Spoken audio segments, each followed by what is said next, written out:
Olá, seja muito bem-vindo, seja muito bem-vinda ao podcast da Reunião de Estudos do Evangelho do Grupo Espírita Irmão Áureo. Eu sou Fabiano Sales e estamos aqui estudando o Evangelho à luz da doutrina espírita. Esse é o nosso objetivo. Para isso, a gente escolhe várias obras básicas, subsidiárias, para nos guiar nesse estudo. Hoje, a gente vai estudar o capítulo 49 do livro Jesus no Lar, intitulado A Jornada Redentora. É o penúltimo capítulo do livro. Semana que vem a gente encerra e já iniciamos outro. E quem vai preparar o estudo para nós, quem preparou a reflexão, na verdade, foi a Regina. É ela que vai nos conduzir nessa jornada. A gente vai ver as reflexões que ela propõe, tá bem legal. Daqui a pouquinho a gente vai escutar junto. Tá? Algumas observações e convites que a gente sempre faz. A gente já está no capítulo 49, mas para cada capítulo a gente sempre coloca aí na descrição do áudio, logo abaixo, uma série de bibliografias complementares. Você pode acessar todas elas, na maioria tem link para leitura, e a gente convida a escutar o podcast e, além disso, aprofundar o estudo. A segunda observação é que, como o tempo do podcast é bastante curto, ele é apenas por uma provocação inicial, a gente tem um outro momento, que é a nossa live, que acontece no canal do YouTube, no mesmo dia do lançamento do podcast, normalmente é no sábado, e a live ocorre às 17h50, 10 para 6 da tarde. É muito bom a gente estar junto, né? Debate-se o assunto, questões a gente pode fazer, sugestões, críticas, enfim, um convite para que você participe conosco. Se não der, não tem problema, fica tudo gravado lá, você pode acessar a qualquer momento. Fica o convite para você voltar, para você compartilhar os links, enfim, se envolver conosco nesse esforço de difusão da palavra do bem. E no final desse nosso podcast, a gente tem o nosso momento de oração, onde a gente sempre inicia com uma poesia. Hoje não vai ser diferente, uma poesia bastante tocante da Maria Dolores. E a gente faz a nossa prece final, a gente convida você para estar junto até no finalzinho, tá bom? Bom, já me delonguei demais e aqui fica então o nosso convite de sempre. Vamos ouvir?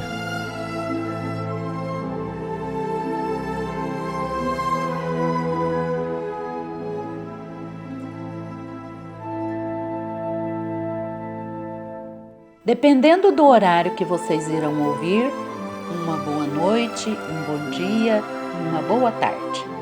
Bem-vindos a mais um podcast. Hoje falaremos no estudo sobre o penúltimo capítulo do livro Jesus no Lar, lição 49, A Jornada Redentora. Então, Jesus, durante a sua trajetória terrestre, aproveitou todos os momentos para divulgar a Boa Nova através do seu Evangelho.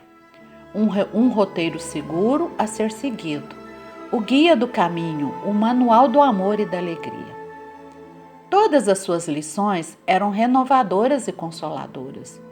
Todos os seus ensinos eram absorvidos com a maior alegria pelas pessoas.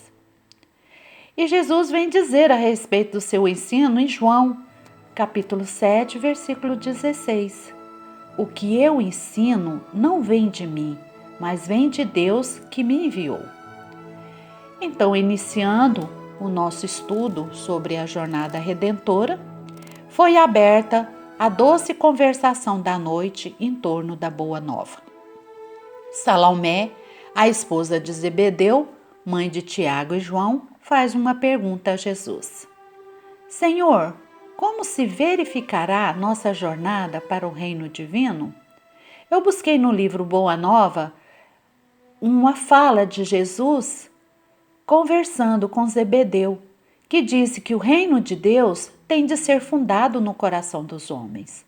O trabalho árduo é meu gozo, o sofrimento o meu cálice, mas o meu espírito se ilumina da sagrada certeza da vitória. Então, que para a gente conquistar este reino, tem que ter este trabalho incessante, que haverá sofrimentos, mas a vitória é certa. Então, o Cristo meditou alguns momentos e explanou. Num vale de um país distante, viviam alguns judeus cegos de nascença. Devido à sua condição, acostumaram a viver na treva e na miséria. Por muitos anos ali permaneciam, na furna em que jaziam mergulhados. Passou por lá um iluminado irmão de raça e falou-lhes da profunda beleza do Monte Sião em Jerusalém, onde o povo escolhido adora o Supremo Pai. Lá no Salmo 125, diz que todos aqueles que colocam absoluta fé em Deus são inabaláveis, tal como é o Monte Sião. Então, esse Monte Sião era o lugar perfeito para as orações. No Novo Testamento, esse Monte Sião é o lugar onde aconteceu a última ceia, a descida do Espírito Santo e onde Jesus apareceu ressuscitado. E nas Escrituras, vem dizer que Sião era usado como uma figura para representar a casa de Deus, ou seja, a habitação do Senhor. E é interessante que Jerusalém está cercado por 3 montes conhecidos nossos, que é o Monte Sião, o Monte Moriá e o Monte das Oliveiras, que a gente já ouviu falar tantas vezes. Então, ao lhe ouvirem a narrativa, todos os cegos experimentaram grande comoção e lastimaram a impossibilidade em que se mantinham. O vidente amigo, porém, esclareceu-lhes que a situação não era irremediável. Se tivessem coragem de aplicar a si mesmos determinadas disciplinas com abstinência de variados prazeres de natureza inferior a que se haviam acostumado nas trevas, poderiam recuperar o contato com a luz, avançando na direção da cidade santa. Então apareceu alguém, para mostrar a eles que existia um caminho. E mostra esta saída. E o que eles fizeram? A maioria dos ouvintes receberam as sugestões e manifestaram com grande ironia, convencidos de que os progenitores e outros antepassados haviam sido igualmente cegos e que era impossível a reabilitação dos órgãos visuais. Eles não acreditaram nas mensagens que ele havia trazido e achavam que era impossível voltar a enxergar. Mas um deles, moço corajoso e sereno, acreditou no método aconselhado e aplicou-o. Então, tinham muitos cegos neste vale, mas apenas um resolveu aceitar o convite e conseguiu fazer algo enfrentando muitas lutas. Entregou-se às disciplinas. Foram 4 anos de meditações, trabalho intenso e observação pessoal da lei. Com jejuns e preces, ele obteve a visão. Esse jovem foi se preparando, adquirindo conhecimento, e quando ele volta a enxergar, quase enlouquece de alegria.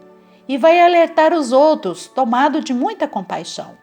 Contou aos companheiros a sublimidade da experiência, comentou a largura do céu e a beleza das árvores, mas ninguém acreditou nele. E ainda consideraram ele como um demente, um maluco, um doido. Mas apesar de tantas críticas, o rapaz não desanimou. Agora enxergava o caminho e conseguiria avançar rumo ao seu objetivo. Mas não foi fácil. Isso exigiu dele muito esforço, trabalho, disciplina e bastante oração. Ausentou-se do vale sem noção de rumo, andou dias e noites sem destino, em estado aflitivo. Foi atacado por lobos e víboras, usava maior cautela, pois reconhecia sua inexperiência. E certa manhã foi aprisionado por um ladrão que lhe exigiu a bolsa. Como não possuía dinheiro, deixou-se escravizar pelo malfeitor que durante 5 anos sucessivos o reteve em trabalho incessante. O servo agiu com tamanha bondade, multiplicando os exemplos de abnegação que o espírito do perseguidor se modificou, fazendo-se mais brando e reformando-se para o bem, restituindo-lhe a liberdade. Livre, o crente fiel recomeçou a jornada, porque a ânsia de alcançar o templo divino povoava-lhe a mente. Por onde ele andava, ele distribuía fraternidade e alegria com todos que encontrasse pelo caminho. Chegando a um vilarejo onde a autoridade era exercida com demasiado rigor, foi encarcerado como sendo um criminoso desconhecido. Sabendo que seria traído pelas próprias forças insuficientes, caso buscasse reagir, deixou-se trancafiar até que o problema fosse resolvido, o que durou longo tempo.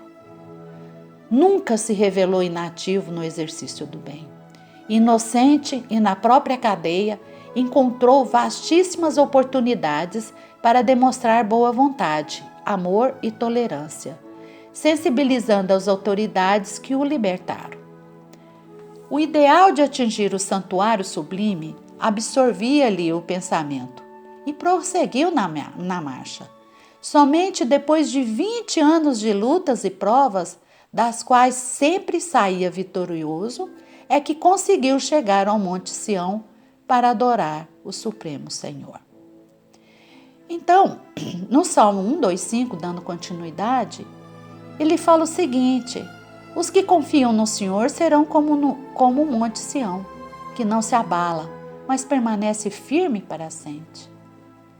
Então, neste momento, o mestre vagueou o olhar pela sala silenciosa e rematou: assim é a caminhada do homem para o reino celestial. Antes de tudo, é preciso reconhecer a sua condição de cego e aplicar a si mesmo os remédios indicados nos mandamentos divinos. Alcançado o conhecimento, apesar da zombaria de quantos o rodeiam, em posição de ignorância, é compelido a marchar por si mesmo e sozinho, quase sempre, do escuro vale terrestre para um monte da claridade divina, aproveitando todas as oportunidades de servir, indistintamente, ainda mesmo aos próprios inimigos e perseguidores. Quando o seguidor do bem compreende o dever de mobilizar todos os recursos da jornada em silêncio, sem perda de tempo, com reclamações e censuras, que somente denunciam inferioridade, então estará em condições de alcançar o reino dentro do menor prazo, porque viverá plasmado as próprias asas para o voo divino, usando para isso a disciplina de si mesmo e o trabalho incessante pela paz e alegria de todos. Como é que vamos chegar a este reino?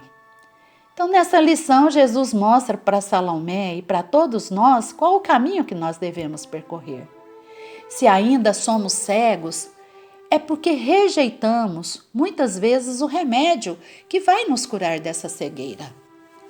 E ele disse que ele mostra para todos nós que existe a possibilidade de sairmos dessa cegueira moral, abrindo os olhos para o nosso despertar espiritual. E que toda mudança exige esforço, exige sacrifício e exige trabalho. E que devemos aproveitar todas as oportunidades de servir.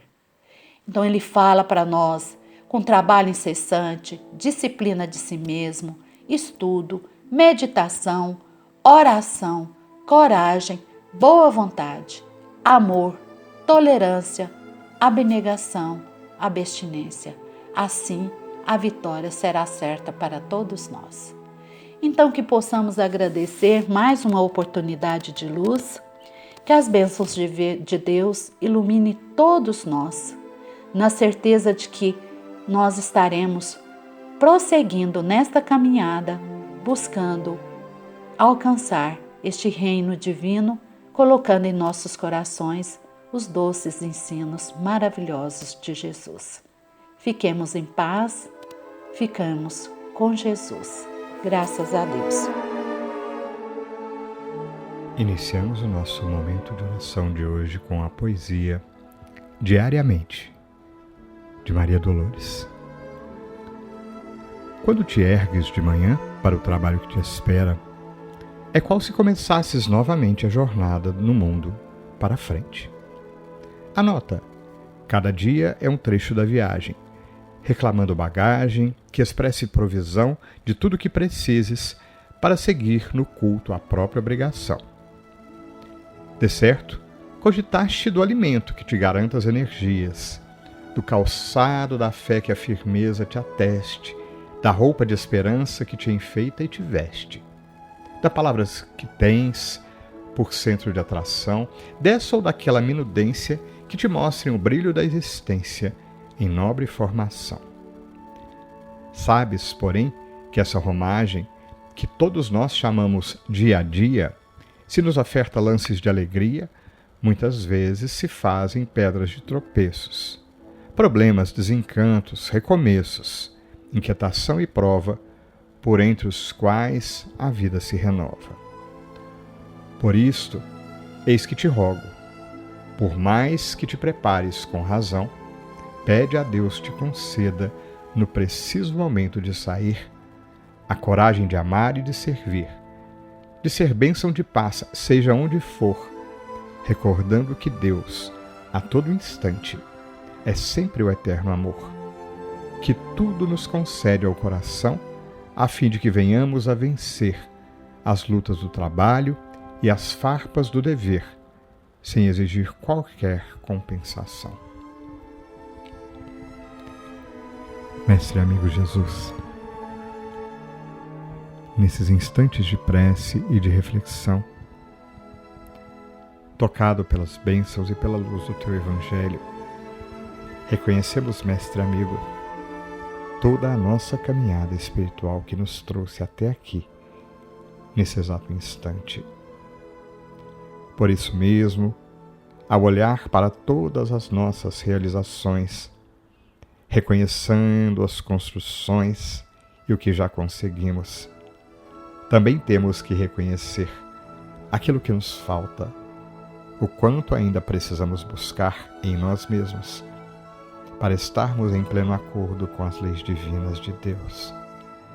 Sabemos cada dia mais, Jesus, que podemos contar com o Teu amor, com a Tua orientação, a Tua inspiração e o Teu carinho em cada passo da jornada. Esclarecidos que hoje somos, sabemos da bênção redentora dos Espíritos amigos, mensageiros do Teu amor, que em Teu nome velam por nós, cuidam dos nossos corações e estão ladeando conosco na jornada de cada dia. Te rogamos, Jesus, e rogamos a Deus, como nos ensinaste, a força em nossos corações, para corrigir rumos, para permanecer no caminho da disciplina, que nos faça seguir de forma mais reta e constante em nossas vidas. Dá-nos a força e o ânimo, Mestre amigo, para buscar seguir mais próximos de Ti, e assim, dia após dia, construirmos em nós o reino de Deus. Graças te damos, Mestre amigo, que assim seja.